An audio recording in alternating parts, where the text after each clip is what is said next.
તો આ વખતે આપણે સમર કેમ્પમાં જે એક્ટિવિટી કરવાના છે ને એના વિશે તમે ખાલી મમ્મા અને ડેડીને થોડી હિન્ટ આપી દેજો. પહેલી એક્ટિવિટી આપણે કરીશું, બધાને રાઇટિંગ બહુ ફાઇન છે તો કંઈ કરવાની જરૂર નથી, ચાલશે ને? પણ આપણે હેન્ડરાઇટિંગની સાથે એને વધારે બ્યુટીફુલ કેવી રીતે બનાવી શકીએ એના માટે કેલિગ્રાફી એન્ડ ડિઝાઇનિંગ આવું બધું શીખીશું.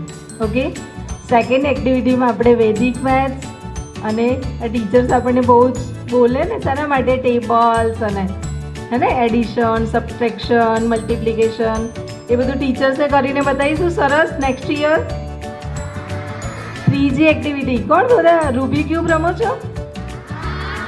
એ રૂબી ક્યુબની એક્ટિવિટી છે. અને ચોથી એક્ટિવિટી છે હુલા હૂપની. હુલા હૂપ વિશે કેટલાને ખબર છે? હુલા હૂપ એટલે શું? બધાના કહેતા આ શું? હુલા હૂપ એટલે બહુ બધી જગ્યાએ જોયું હશે, રિયાલિટી શોઝમાં, હે ને, યોગામાં વપરાય, જીમમાં વપરાય. હુલા હૂપ એટલે આ જો સ્ટ્રિંગ જોઈ છે ને, એને યુઝ કરી છે, બધાય કરી છે. ઓહો, વાવ, મસ્ત કહેવાય. ઓકે, કોને આવડે છે આ કરતા? આવડે છે? ચલ તું આવી જા. 3 ગર્લ્સ આવી જાઓ અને 2 બોયઝ. બોયઝ પણ કરે છે હો હુલા હૂપ. ઓકે, તમે લોકો મને એકવાર કરીને બતાવશો? લઈ લો, એ બંને લઈ લો, થઈ જશે.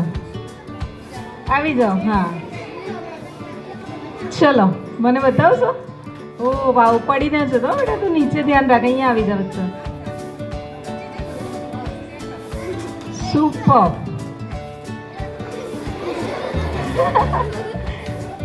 તમને બધાને હસવું આવે છે અમને જોઈને? તો હસવાનું નહીં, એ સ્ટેજ પર આવ્યા, that is a big thing, હે ને? તમે આવીને એકવાર ફેરવી જુઓ તો. ચલો ઓકે, હવે હું શીખવાડું તમને, હે ને? બહુ ઇઝી છે. સપોઝ તમે હું અત્યારે જે બતાવું ને એ ટ્રીક જો તમે યુઝ કરી લો ને તો તમારા ઘરના હુલા ઉપર તમે હુલા કરતા થઈ જશો. ઓકે, ચાલો. જો હું તમને બહુ પરફેક્ટ થિયરી બતાવું છું અને પ્રેક્ટિકલ પણ. આ બે પગને આપણે જોઈન કરી દેવાના, બધા કરી દેજો. અને એક પગને આપણે સહેજ આગળ લઈ જવાના અને પછી પુશ બેક એટલે કે આગળ પાછળ આપણે કરતા હોઈએ છીએ કંઈ ને કંઈ, અને આ રીતે બોડી મૂવમેન્ટ કરતા હોઈએ છીએ ને, બસ આ પુશ બેક કરવાનું છે. એની માટે 1 time move and then go.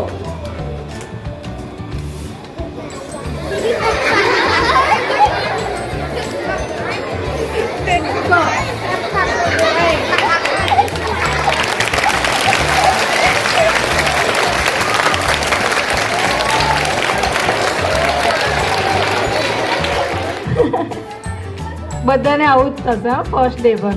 Okay, જ્યારે આપણે વર્કશોપમાં પણ આવીશું સમર કેમ્પમાં તો બધાને આ થશે. હવે હુલા હૂપ ખાલી વેસ્ટ હૂપ નથી થતું, એ હેન્ડ હૂપ થાય છે, લેગ હૂપ થાય છે, નેક હૂપ થાય છે. અને આ બધું આપણે કેમ કરીએ છીએ? ખાલી રમત માટે તો ના, એ આપણી બોડીને ફિક્સ રાખે, એકદમ ફ્લેક્સિબલ રાખે. ઓકે, અને એની સાથે સાથે આપણે માઇન્ડને પણ બહુ બધા બેનિફિટ આપે.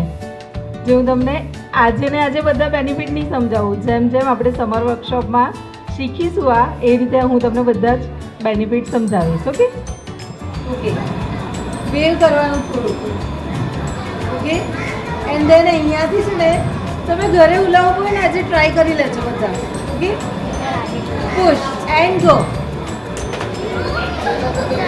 પાછું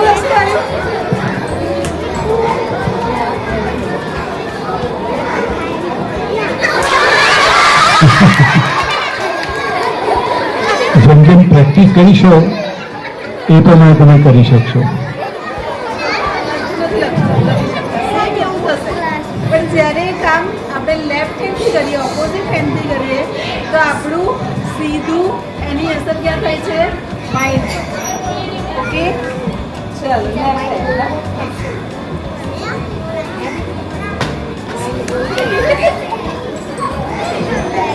થોડું ટફ પડે લેફ્ટ હેન્ડ પર કંઈ પણ કામ કરો.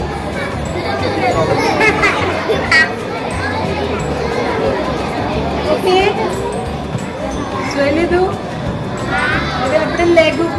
ટ્રાય કરીએ. એ પણ એક જ સ્ટેપ છે. જોઈન યોર લેગ્સ, બંને પગને જોઈન કરો.